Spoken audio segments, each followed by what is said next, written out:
He then shared the video on social media. As he ran from police, he crashed his car before turning the gun on himself. The 41-year-old had worked at the station for a year until 2013. His family and friends say they're shocked. His victims were a breakfast news team full of smiles, full of energy. Alison Parker and Adam Ward had also found love at the TV station. Alison's boyfriend described her as the most radiant woman he knew. When we had our 6-month anniversary, she made a scrapbook for me and put in all of the pictures that we spent together for the first 6 months. There is now, once again, a debate about strengthening US gun laws. Alison's father, Andy, says he will fight for tougher background checks. He said he can't bring her back, but he has to do something.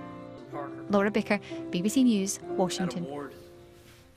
A blood test may be able to save lives by finding cancers that have started to grow again after treatment. Scientists at the Institute of Cancer Research in London found traces of breast cancer 8 months before doctors would normally have noticed.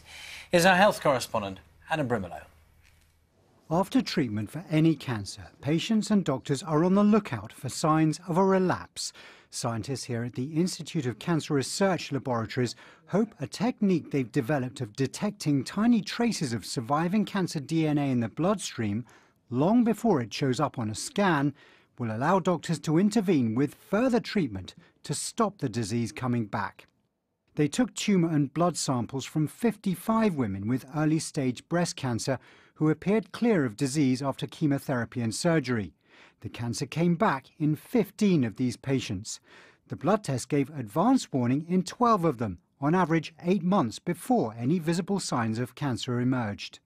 The next step for future studies will be to demonstrate that intervening early as a result of these blood tests can prevent a relapse. For several years, I've been saying that if this test actually met its potential, it will be a game changer for the treatment, essentially, of all primary breast cancer patients. For those that have the surgery and we can't detect disease with our conventional approaches, detecting that with circulating tumour DNA will direct us to the best approach for treatment for all of our patients. The researchers say this approach could also benefit patients treated for other types of cancer, but they stress there's a long way to go before the test could be used routinely by doctors.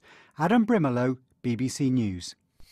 Police in China have detained 12 people in connection with deadly explosions in the city of Tianjin earlier this month.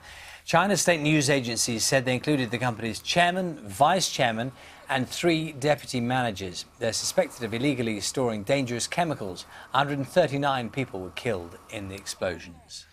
Organisers of an air show in Essex say it will go ahead as planned today, but another due to be held at Durham Tees Valley Airport has been postponed. That's after last weekend's disaster at Shoreham when a jet crashed onto the A27, killing 11 people.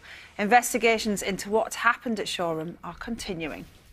President Obama will visit New Orleans today as part of the commemorations marking 10 years since Hurricane Katrina devastated the city.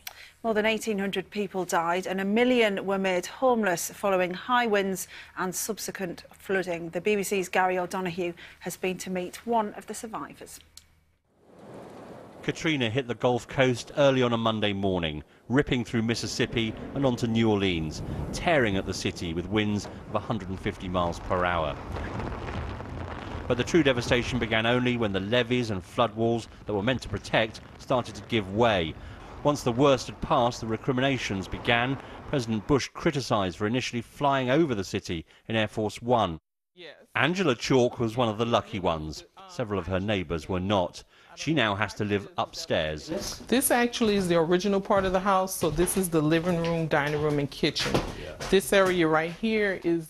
Angela believes the blight that remains is affecting black areas more than others. It's a public health hazard. It's a crime haven, and we just don't deserve to live like that. Scarcely 5 minutes away, and there's a very different picture of New Orleans, the city rebounding. In many ways, life in the Big Easy is completely back to normal. The partygoers and the pleasure seekers can get whatever they like. Other parts of the city have improved too. There's better health care, education results have improved. But problems remain. The income gap between black and white